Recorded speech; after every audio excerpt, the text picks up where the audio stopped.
राधे राधे दर्शकों। दीनानाथ जी अपने 1 साल के बेटे को अपने सीने से लगाए हुए अपनी मौसी की बेटी की शादी में गए हुए थे। सुबह तक विदाई हो गई। दीनानाथ जी घर आने के लिए तैयार हुए। मौसी ने कहा, दीनानाथ बेटा, कभी आते नहीं हो और इतने दिनों के बाद आए हो तो जल्दी ही चले जाओगे। अभी अभी तो बारात की विदाई हुई है। मैं भी अभी इस काम में बिजी रही, जिसकी वजह से मैंने हाल चाल भी नहीं पूछा अच्छे से। दीनानाथ जी रुक जाते हैं। दरअसल दीनानाथ जी की शादी के बाद एक बेटा होता है। जब उनका बेटा 1 साल का होता है तो पत्नी अचानक से किसी बीमारी की वजह से दुनिया छोड़कर चली जाती है। अब दीनानाथ जी अपने बेटे मुकेश को संभालने के चक्कर में ना तो किसी शादी प्रोग्राम में पहुंच पाते, ना किसी दुखद समाचार में। वो तो मौसी की बेटी की शादी थी, इसीलिए उन्हें जाना ही पड़ा, वरना दीनानाथ जी तो घर से निकलते भी नहीं थे। वो एक टीचर थे, उनका जाना सिर्फ स्कूल ही होता था। वहाँ पर वो अपने बच्चे को ही लेकर जाया करते थे और घर में भी उनका बच्चा पूरा दिन उनके साथ ही रहता था। अब मौसी के यहाँ रुक ही गए थे तो मौसी ने बात छेड़ ही दिया, दीनानाथ, आखिर अभी तुम्हारा 1 साल का बच्चा है, तुम्हारी इतनी बड़ी जिंदगी सामने पड़ी है, कैसे गुजारोगे? तुम्हें कब का शादी कर लेना चाहिए। दीनानाथ जी ने कहा, नहीं मौसी, मैं शादी नहीं करूँगा। वहाँ पर और भी आए हुए कुछ रिश्तेदारों ने दबाव देना शुरू कर दिया। अरे हमारे पास लड़की है, आप एक बार शादी को तो बोलो, हम आपके लिए लड़कियों की लाइन लगा देंगे। वैसे भी आप सरकारी नौकरी वाले हो, तो आपको भला लड़की नहीं मिलेगी तो क्या हमें मिलेगी? इस तरह से कहकर कुछ और साथियों ने हंसना शुरू कर दिया। दीनानाथ जी ने कहा, मुझे रिश्ते की कोई कमी नहीं है, लेकिन मैं शादी नहीं कर सकता। मुझे खुद अपने बेटे को पालना है। और दीनानाथ जी अपने ही बातों पर अड़े ही रहे। आखिरकार उन्होंने शादी नहीं किया, अपने बेटे को पढ़ाया लिखाया। समय बीतता गया। एक दिन दीनानाथ जी का बेटा कंप्यूटर साइंस इंजीनियर बनकर तैयार भी हो गया। मुकेश का कॉलेज का ये लास्ट ईयर था।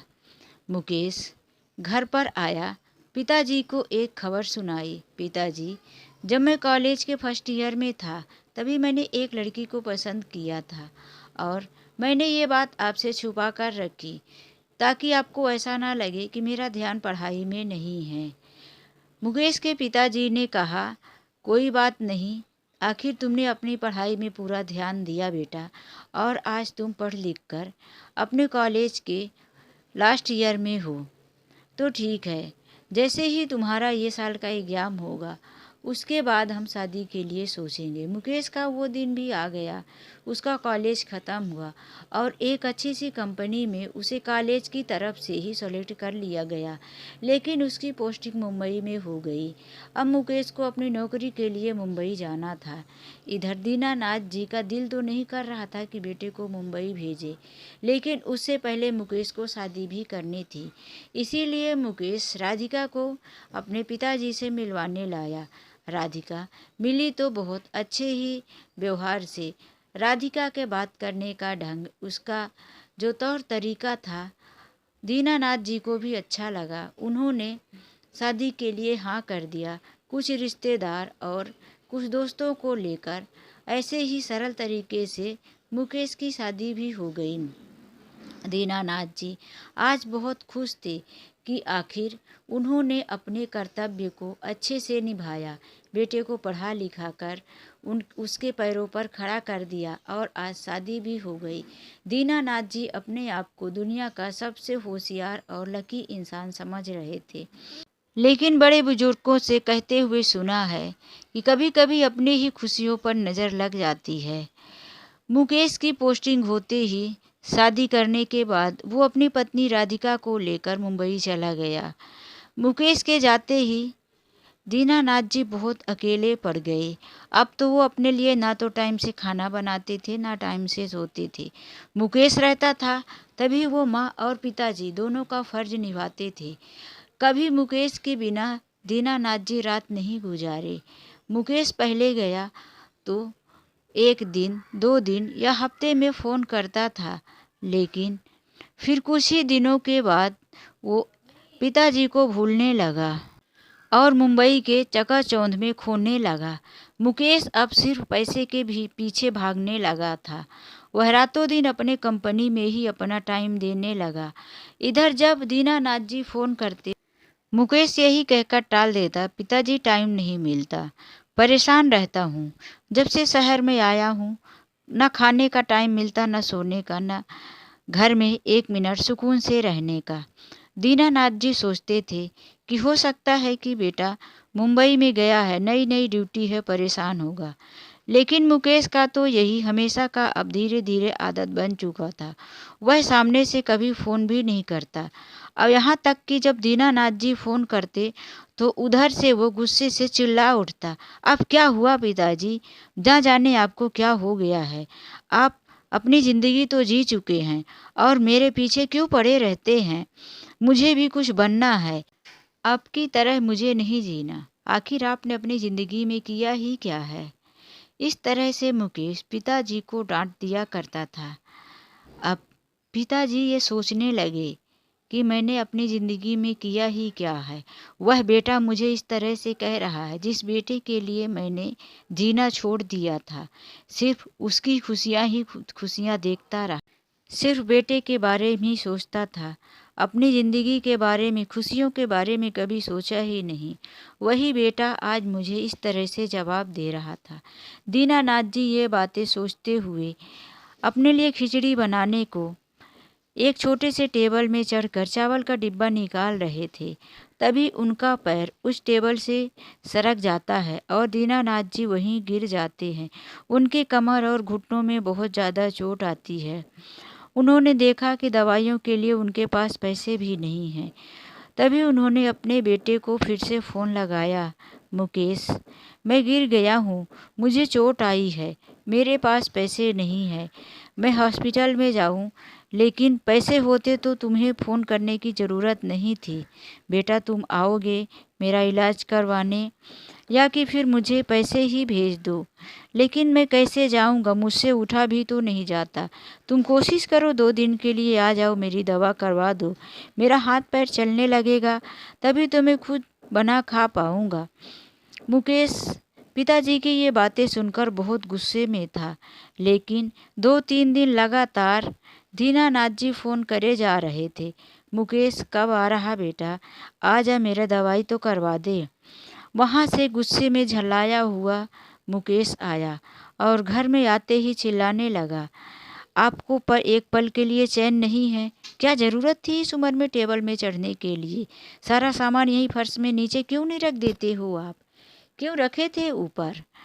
अरे बेटा, मैं टेबल में कहाँ चढ़ रहा था? मुझे तो इस उम्र में खाना ही नहीं बनाना चाहिए, लेकिन क्या करूँ, भूख लगती है तो बनाता हूँ, कौन बना के दे? मुकेश बहुत गुस्से में था। वो पिताजी की कोई बातें सुनना नहीं चाहता था। वो किचन में गया और उनके सारे डिब्बे निकाल निकाल कर फेंकना शुरू कर दिया। डिब्बे फेंकने से इधर उधर उनका सामान फैल गया। दीनानाथ जी चिल्लाए जा रहे थे, ऐसा मत कर, कौन उठाएगा, मैं ही अकेला इस घर में हूँ, पूरा दिन एक रोटी खाने के लिए काम करता रहता हूँ, बड़ी मुसीबत होती है। मेरा अब वो दिन थोड़ी ना है कि जब मैं खुद बनाऊँ और खिलाऊँ। बेटा, जब से तू 1 साल का मेरे गोद में आया, मैं तेरे लिए घर गृहस्थी और नौकरी दोनों संभालता रहा। लेकिन अब मेरी उम्र हो गई है कि कोई मुझे 2 रोटी बना कर दे। आहार ही कितना है, खाता ही कितना हूँ, लेकिन उसी 2 रोटी के लिए मैं पूरा दिन घर का काम करता हूँ। मुकेश ने कहा, मुझे ये सब पंचायत नहीं सुनना, आपको जो समझ में आए वो करो। उसने गुस्से में सारा घर तितर बितर कर दिया, सारे डिब्बे, सारे अनाज फैला दिया और जेब से 500 रुपये निकाल कर फेंकता हुआ बोला, लो, ले जाकर दवा करवा लो और मुझे बार बार फ़ोन मत करना। और वहाँ से तुरंत वापस अपने काम पर चला गया। दीनानाथ जी पहले बैठकर बहुत रोए, फिर किसी तरह से घसीट घसीट कर अपना सारा सामान संभाले और घर साफ किए। फिर वही 500 रुपये लेकर वो हॉस्पिटल में दवाई करवाने गए। उन्होंने अपने एक दोस्त को बुला लिया था। दोस्त उनकी मदद करने के लिए गया था। आते वक्त साथ में बातें भी कर रहा था। दीनानाथ, मैंने तुमको पहले ही कहा था कि अपनी जीवन साथी रहती है तो जीवन चलता है, वरना इस दुनिया में कौन साथ देता है। बेटे के लिए तो सब कुछ खत्म कर दिया, अपना घर भी बेच दिया। जितना भी पेंशन का पैसा आता है उसमें से आधा तुम्हारा भाड़ा ही चला जाता है और आधे में तुम घर खर्च के सामान खरीद लेते हो। आज बताओ, तुम्हारे पास दवाई के लिए भी पैसे नहीं हैं। तुम तो अपने बेटे को इस तरह से पालन पोषण किए कि बिल्कुल कंगाल हो गए हो, रोड पर आ गए। बताओ कैसे तुम्हारा जीवन चलेगा। दीनानाथ जी कहने लगे, देखो जो भगवान किस्मत में लिखा होगा वही होगा। इतना कहकर उनकी आंखों में आंसू आ गए। अब दीनानाथ जी घर आ गए थे, लेकिन वो घर में अपने लिए कुछ खाना कैसे बनाए। तभी उनके दोस्त ने कहा, आज घर का काम रहने ही दो, मैं अपनी बहू से कहकर तुम्हारे लिए भी खाना बनवा दूंगा और फिर खाना लेकर मैं खुद ही आ जाऊंगा। दीनानाथ जी को एक दो दिन उनके दोस्त के यहाँ से खाना तो मिल गया, लेकिन रोज रोज कौन देने वाला था। समय गुजरता गया। एक दिन फोन आया दीनानाथ जी की बहू का, पापा जी आप दादाजी बन गए हो। दीनानाथ जी की खुशी का ठिकाना ना रहा। उन्हें यह सुनकर फूले न समाये और अपने आप को रोक भी ना पाए। दीनानाथ जी तुरंत दूसरे ही दिन मुंबई पहुंच गए। मुंबई पहुंचकर उन्होंने देखा कि उनका एक प्यारा सा पोता उनकी गोद में आया। उन्हें दुनिया की सारी खुशी मिल गई। वो 30 साल पहले मुकेश को याद करने लगे। जब मुकेश पैदा हुआ था तभी दीनानाथ जी अपनी पत्नी के साथ कितना खुश हुए थे, लेकिन ये खुशियाँ ज़्यादा दिनों तक नहीं टिक पाई। दीनानाथ जी की पत्नी दुनिया छोड़कर चली गई। मुकेश उस टाइम पर सिर्फ 1 साल का था। इसी बात को सोचकर उन्हें थोड़ा उदासी भी हुई, लेकिन पोते को हाथ में लिए हुए उनके चेहरे पर एक अजीब सी खुशी नज़र आ रही थी। राधिका ने देखा पिताजी अपने पोते को पाकर बहुत खुश थे। वो अपने पोते के साथ पूरा दिन खेलते, उसे अपने गोद में लेते, उसे एक सेकंड के लिए रोने नहीं देते थे। राधिका को बहुत सुकून मिलता था, क्योंकि राधिका को बच्चे संभालने का कोई ज़रूरत ही नहीं थी, पिताजी ही संभाल लिया करते थे। राधिका एक अच्छी बहू थी। वो अपने पति से बार बार कहती थी कि देखो पिताजी गांव में अकेले हैं, तुम कभी कभी फ़ोन कर लिया करो। जब मुकेश फ़ोन नहीं करता था तो राधिका खुद ही पिताजी के पास फ़ोन किया करती थी और उनका हालचाल लिया करती थी। इसीलिए उसे कोई आपत्ति नहीं थी पिताजी को अपने साथ रखने में। लेकिन जैसे ही 15-20 दिन बीते तो मुकेश ने कहा पिताजी को अब घर जाना चाहिए। वहाँ भी पिताजी का सामान अकेला ऐसे दूसरे के घर में किराए के रूम में पड़ा हुआ है। दीनानाथ जी ने सोचा जाना तो है ही, तो क्यों मैं ज़्यादा पोते के साथ मोह माया लगाऊं। और जब वो जाने लगे तभी राधिका ने कहा पिताजी को रोक लीजिए, क्योंकि पिताजी रहते हैं तो मुझे बच्चे की देख रेख में आसानी होती है। बताओ मैं अकेले कैसे कर पाऊंगी। राधिका नहीं चाहती थी कि पिताजी वहाँ जाएं और वहाँ पर फिर वो इसी तरह से अकेले उदासी और परेशानी से बीमार पड़े रहें। राधिका की बात सुनकर मुकेश ने सोचा कोई बात नहीं, राधिका बच्चे के लिए रख रही है तो रहने देते हैं। राधिका एक दिन मौका पाकर पिताजी को हॉस्पिटल में दवाइयों के लिए भी लेकर जाती है। कमर और घुटने का चेकअप करवाकर वहाँ से दवाइयाँ भी दिला देती है। दीनानाथ जी अब ठीक भी हो चुके थे और उन्हें बहू के हाथ का खाना, घर के काम भी नहीं करने पड़ते थे। बस अपने पोते के साथ पूरा दिन खेलते थे। दीनानाथ जी का ऐसा समय आया, उन्हें लग रहा था कि अब हमारे जीवन में खुशियाँ वापस आ चुकी है। समय बहुत जल्दी बीतता गया। मुकेश का बेटा 5 साल का हो चुका था, लेकिन मुकेश इस शहर के भीड़ भाड़ में ना जाने अपने आप को कहीं खो दिया। वो पहले से बिल्कुल बदल चुका था।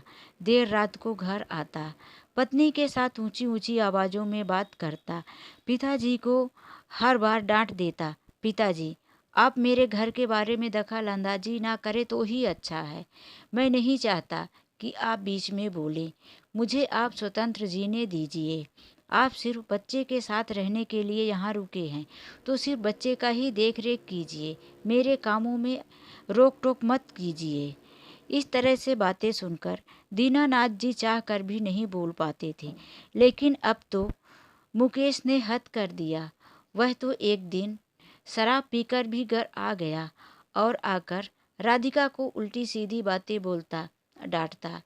तभी दीनानाथ जी ने उन्हें कुछ बोलना चाहा, लेकिन वो सोचे कि अभी तो मुकेश नशे में है, कुछ नहीं सुनने वाला। दूसरे दिन सुबह जब उसका नशा उतरा, दीनानाथ जी उठे, उसे बैठाकर समझाने लगे, बेटा, तेरा ये गृहस्थी जीवन अगर तू इसी तरह से रहा तो बहुत जल्द बिगड़ जाएगा। तू अपने परिवार का ध्यान रख। मेरा ना सही मैं गांव चला जाऊंगा, लेकिन इस तरह से तू बहू को डांट रहा था, तेरा बच्चा भी सारी बातें सुन रहा था, क्या असर होगा तेरे परिवार में। मुकेश ने कहा, पिताजी, आपने सिर्फ किताबी ज्ञान लिया है, आप एक टीचर थे, मास्टर थे, तो आपको क्या लगता है कि आपने सारी दुनिया देख ली। ये मेरी लाइफ है और मैं अपने हिसाब से ही जीऊँगा। आप मेरी ज़िंदगी में आकर ताने मत मारिए। वो इतना कहकर झटपट वहाँ से उठा और चला गया। उसे लगता था कि पिताजी मुझे ताने दे रहे हैं, मेरे पति पत्नी के झगड़े में उन्हें अच्छा लग रहा है, लेकिन वो समझाना चाहते थे कि बेटा इस तरह से मत चलो, ये जीवन की सच्चाई नहीं है, इसमें जीवन बर्बाद हो जाएगा, आगे चलकर खुशियाँ मिलने वाली नहीं हैं। दिन बीतते गया। मुकेश अब आए दिन रोज़ शराब पीकर घर आने लगा और अपनी पत्नी को इसी तरह से उल्टी सीधी बातें भी बोलता। अब तो मुकेश की पत्नी भी परेशान होने लगी थी मुकेश की इन आदतों की वजह से। एक दिन सुबह सुबह ही मुकेश के दोस्त का फ़ोन आया, अरे यार, आज हम लोग पार्टी अपने घर पर ही मनाएंगे, तुम शाम को जल्दी से ऑफिस से निकलकर मेरे घर आ जाना, फिर देर रात तक पार्टी करेंगे और यहीं पर खाना पीना भी रहेगा, उसके बाद तुम अपने घर जाना। मुकेश ने कहा, अरे तू तो अपने घर पे पार्टी कभी देता नहीं था, तूने तो बोला था कि तेरे पिताजी को पार्टी वार्टी ये सारी चीज़ें पसंद नहीं हैं। दोस्त ने सामने से कहा, इसीलिए तो मैंने अपने पिताजी को वृद्धा आश्रम में पहुंचा दिया है, अब हम आज़ाद हैं और आज़ादी के साथ पार्टी करेंगे। नो टेंशन यार, तुम जल्दी आ जाना है ऑफिस से। मुकेश ने फ़ोन रख दिया। अब उसके दिमाग में बातें ये चलने लगी कि मुझे भी किसी न किसी तरह से अपने पिताजी से पीछा छुड़ाना है। जब से पिताजी आए हैं मुझे कुछ न कुछ सीख देते ही रहते हैं, उनके चलते मैं अपनी ज़िंदगी को आज़ादी के साथ जी नहीं पा रहा हूँ। मुकेश वहाँ पार्टी वार्टी किया। फिर दूसरे ही दिन उसने कहा, पिताजी, अब यहाँ आपका रहना उचित नहीं है, हमारी छोटी सी फैमिली में आप हो, इसीलिए हमें कुछ तकलीफ सी होती है, आपको मैं वृद्धा आश्रम में रख देता हूँ, वहाँ आपकी अच्छे से देख रेख और सेवा हो जाएगी। इतनी बातें सुनकर दीनानाथ जी तो उनके पैरों से तले से जैसे जमीन ही सरक गई हो, लेकिन वो कर भी क्या सकते थे। इधर उनका पोता मोनू अपने दादाजी से इतना प्यार करता था कि उनके बिना रहना नहीं चाहता था। वो भी अब 15 साल का हो चुका था। वो 10वीं क्लास की पढ़ाई कर रहा था, लेकिन वो इतना भी बड़ा नहीं था कि वो घर के फैसले कर ले। आखिर दीनानाथ जी को वृद्धा आश्रम पहुंचा दिया गया। इधर मुकेश अब और भी ज़्यादा आज़ाद हो गया। अब रोज रोज वो नशे के हालत में घर आने लगा, पत्नी और बच्चे के साथ दुर्व्यवहार करने लगा। कुछ ही दिन में मोनू का जन्मदिन आया। उसने कहा, माँ, मैं अपना जन्मदिन अपने दादाजी के साथ ही मनाना चाहता हूँ। राधिका ने कहा, बहुत अच्छे विचार हैं बेटा। राधिका ने बड़ा सा केक और मिठाइयाँ लेकर आश्रम पहुँच गई। वृद्धा आश्रम में मोनू अपने दादाजी के साथ वहाँ पर अपना बर्थडे मनाया और उनके उम्र के लोगों को भी साथ बुला लिया।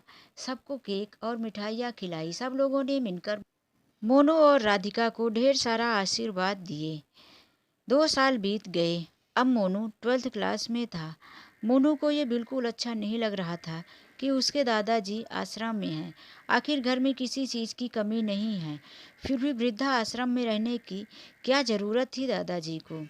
एक दिन मोनू अपने घर शाम को देर से लौटा और वो भी शराब पीकर लड़खड़ाते हुए कदमों से घर के अंदर घुसा और अपना बैग एक साइड में फेंका, अपनी टाई दूसरे साइड में, और अपने कमरे के अंदर चला गया। वहीं हॉल पर बैठा मुकेश ये सारी चीज़ें देख रहा था।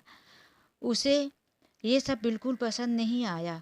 वह मोनू के कमरे में जाकर पूछा, बेटा तुम आज शराब पीकर आए हो और अपने पिता के सामने तुमको शर्म नहीं आती? तुमको मैंने इसी दिन के लिए पढ़ा लिखा कर पाल पोस कर बड़ा किया था कि तुम बड़ा होकर मेरा नाम रोशन करो। तुमने अच्छा नाम रोशन किया है। मोनू ने किया। पिताजी ये मेरी लाइफ है, मैं अपने हिसाब से जीऊँगा, आप क्यों दखल अंदाजी कर रहे हो? क्यों? आपने यही कहा था ना दादाजी को। तो ये जो मैं कर रहा हूँ ना, तो मैंने आपसे ही सीखा है। इतना सुनकर मुकेश मोनू को मारना चाहा। तभी वहाँ पर राधिका आ गई और उसने पीछे से मुकेश का हाथ पकड़ लिया और कहा, मुकेश तुम अगर बबूल बोओगे तो उसमें से आम का फल कैसे मिलेगा? जो तुम रोज रोज घर में करके आते हो तो तुम्हारी औलाद भी वही सीखेगी ना। आज देख लो, तुम्हारी शिक्षा इस तरह से है जो तुम्हारे सामने आ चुकी है। मुकेश वहाँ से उठकर सीधे अपने कमरे में चला गया। आज उसे रात भर नींद नहीं आई। सोचता रहा कि आखिर मैंने ये सब क्या कर दिया। मेरे पिताजी मुझे कितने लाड प्यार से पाले।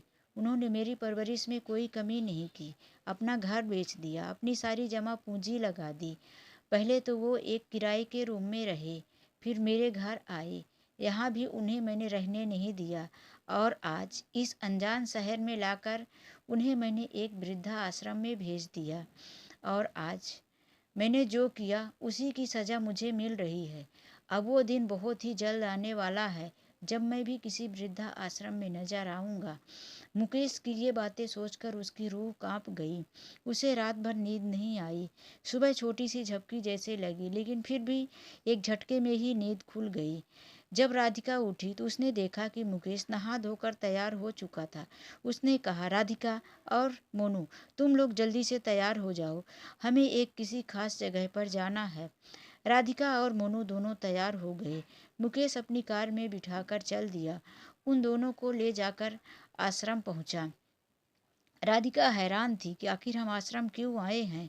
तभी अंदर जाकर मुकेश एक बाहर बैठे ही टेबल में व्यक्ति से पूछा, अंकल जी क्या आप दीनानाथ जी को जानते हैं? तभी उस व्यक्ति ने सामने उंगली दिखाते हुए कहा, वहाँ कोने में देखो। सामने देखा तो वहाँ एक बूढ़ा व्यक्ति खांसते हुए बैठा था। मुकेश को यकीन नहीं हुआ कि ये मेरे पिता दीनानाथ जी हैं। उनकी ऐसी हालत हो गई है, उनके शरीर में सिर्फ हड्डियां ही बची थी। उनको जोर जोर से खांसी आ रही थी। वहां पहुंचकर मुकेश उनके पैर पकड़ने लगा। तभी दीनानाथ जी ने कहा, अरे बेटा पैर क्यों पकड़ते हो, कौन हो तुम? उन्होंने ऊपर देखा ही नहीं था। जब उनकी नज़र ऊपर पड़ी तो उनका बेटा सामने मुकेश खड़ा था। उन्होंने कहा, अरे मुकेश तुम, क्या बात है, क्यों कुछ परेशान सा लग रहे हो बेटा? मुकेश के आंखों में आंसू आ गए। उसने अपने दोनों हाथों से पिताजी को कंधे से पकड़कर उठाया और गले लगा लिया और कहा, चलिए पिताजी मैं आपको लेने आया हूँ। मुकेश की इन बातों को सुनकर दीनानाथ जी को कुछ समझ में तो नहीं आया, लेकिन उन्हें अच्छा लग रहा था कि उनका बेटा कह रहा है कि मैं लेने आया हूँ। मुकेश उन्हें अपनी कार में बिठाकर घर लाया। पैरों में गिरकर माफ़ी मांगने लगा, पिताजी मुझसे बहुत बड़ी भूल हो गई है, मुझे माफ़ कर दो। दीनानाथ जी उसे उठाकर सोफे में बैठा लेते हैं और उसके सिर में हाथ रखकर बालों को सहलाते हुए कहते हैं, बेटा मुकेश मैं तुमसे कभी नाराज़ हो ही नहीं सकता। मैं तुम्हें माँ बनकर माफ़ करता हूँ और पिता बनकर डांटता रहा, क्योंकि मैंने तुम्हें दोनों बनकर पाला है। इसीलिए मैं तुम्हारी आंखों में कभी आंसू नहीं देख सकता। तुम रो मत, जो हो गया उसे भूल जाओ। चलो हम दोनों नई ज़िंदगी की शुरुआत करते हैं, अपने परिवार को वापस से संभालते हैं। इतने में मोनू भी आकर पिताजी के पास बैठ जाता है और कहता है, पिताजी मुझे भी आप उस दिन की गलती के लिए माफ़ कर दीजिए। अब मैं कान पकड़कर कहता हूँ, मैं आज के बाद ऐसी कभी गलती नहीं करूँ। अब घर में माफ़ी माफ़ी का माहौल छाया था। मोनू अपने पिताजी से और मुकेश अपने पिताजी से माफ़ी मांगे जा रहे थे। राधिका किचन में गई, सबके लिए अच्छा सा नाश्ता बनाकर लाई। सब लोग नाश्ता खा रहे थे। मुकेश ने अपने नाश्ते का प्लेट रख दिया और किचन में माँ के पास गया और बोला, माँ, यदि आपने इस तरह से आइडिया नहीं दिया हो तो आज हमारे घर में इतनी खुशियाँ कैसी होती। थैंक यू मम्मा, आप ग्रेट माँ हो माँ, थैंक यू थैंक यू। अपनी माँ को बार बार थैंक यू बोले जा रहा था मोनू। दरअसल बात यह है कि मोनू उस दिन कोई शराब पीकर नहीं आया था। वो तो उसकी माँ ने एक आइडिया निकाला था, क्योंकि माँ को पता था कि एक लोहे को लोहा ही काट सकता है। इसीलिए वो अपने पति को सुधारने के लिए ये तरकीब निकाली थी कि जब उनका बेटा खुद उनके सामने नशे के हालत में आएगा तो उनको कैसे लगेगा। राधिका को पता था कि मुकेश भटक गया है, लेकिन दिल का इतना बुरा इंसान नहीं है। वो ज़रूर एक न एक दिन सुधर जाएगा। इसीलिए उसने इस तरह से तरकीब सोची और भगवान की कृपा से ये आइडिया काम भी आ गई। अब मुकेश की फैमिली, दीनानाथ जी, राधिका, मोनू, मुकेश एक खुशहाल फैमिली की तरह अपने घर में रहने लगी। दीनानाथ जी की अच्छे से सेवा होने लगी, जिसकी वजह से वो अब स्वस्थ भी हो गए थे और बहुत ज़्यादा खुश भी रहने लगे थे। दादा पोते दोनों दोस्त की तरह दिन भर अपना समय गुजारते। तो दोस्तों, ये कहानी आप लोगों को कैसी लगी? अपने अनमोल विचार कमेंट बॉक्स में ज़रूर लिखना। वीडियो अच्छी लगी हो तो लाइक, शेयर, कमेंट और यदि चैनल में नए हैं तो प्लीज़ सब्सक्राइब करना। तो चलिए मिलते हैं ऐसी ही एक नई कहानी के साथ। जब तक के लिए बाय बाय, राधे राधे, जय श्री कृष्णा। अपना, अपने परिवार का, अपने फैमिली का ध्यान रख